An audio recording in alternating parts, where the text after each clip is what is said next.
This is the new Galaxy Watch 5 Pro, Samsung's newest watch in their lineup, and this doesn't actually replace the Galaxy Watch 4, but rather is a completely different device.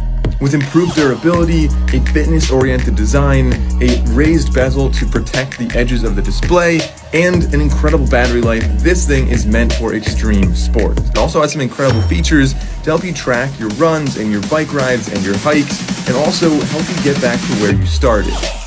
You can also add GPX files so you can have turn-by-turn directions along a route, and you have a touch bezel that allows you to rotate and navigate through the interface. But there's a lot more to talk about with this watch. If you want to see more, leave a comment and like this video.